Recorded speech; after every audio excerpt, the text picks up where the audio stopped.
Perkenalkan, nama saya Karissa Dwi Putri dari kelas reguler pagi 1B.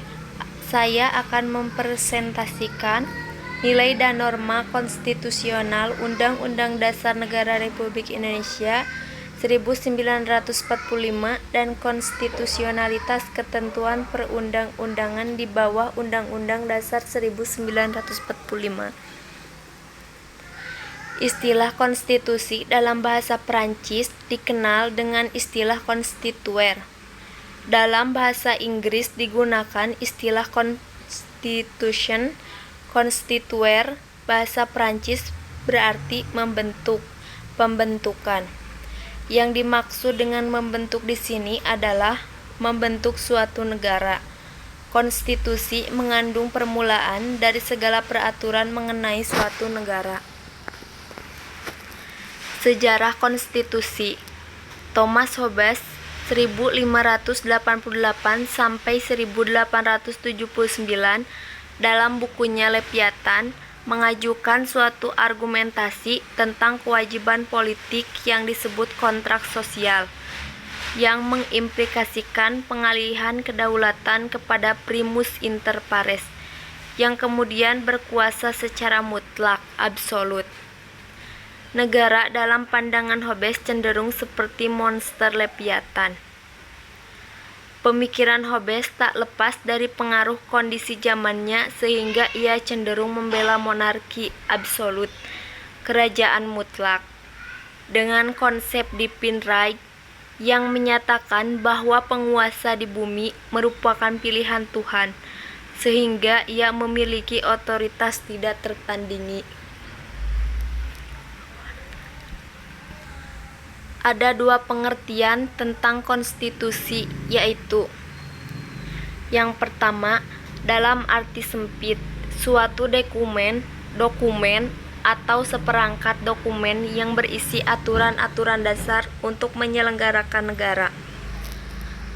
Yang kedua, dalam arti luas, peraturan tertulis maupun tidak tertulis yang menentukan bagaimana lembaga negara dibentuk dan dijalankan.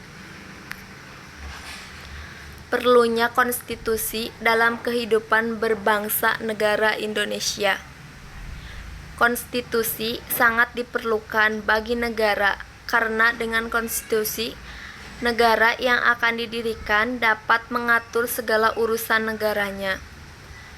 Syarat terbentuknya suatu negara yaitu harus memiliki konstitusi. Tanpa adanya konstitusi, negara tersebut tidak mungkin terbentuk. Konstitusi adalah seperangkat aturan atau hukum yang berisi ketentuan tentang bagaimana pemerintah diatur dan dijalankan.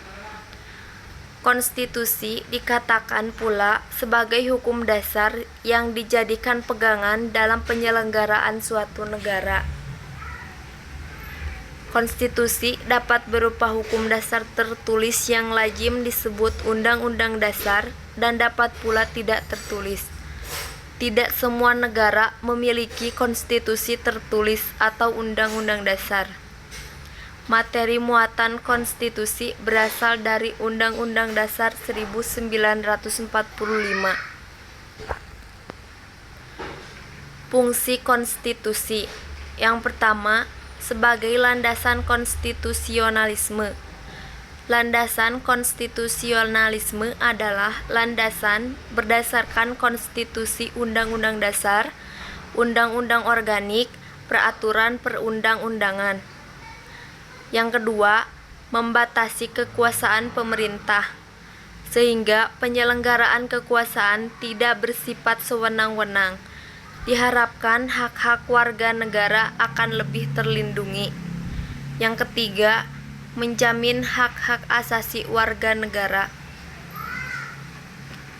Hal-hal yang dimuat dalam konstitusi atau undang-undang dasar. Yang pertama, organisasi negara. Yang kedua, hak-hak asasi manusia. Yang ketiga, prosedur mengubah undang-undang dasar. Yang keempat, ada kalanya memuat larangan untuk mengubah sifat tertentu dari undang-undang dasar. Dan yang kelima, memuat cita-cita rakyat dan asas-asas ideologi negara. Terima kasih. Wassalamualaikum warahmatullahi wabarakatuh.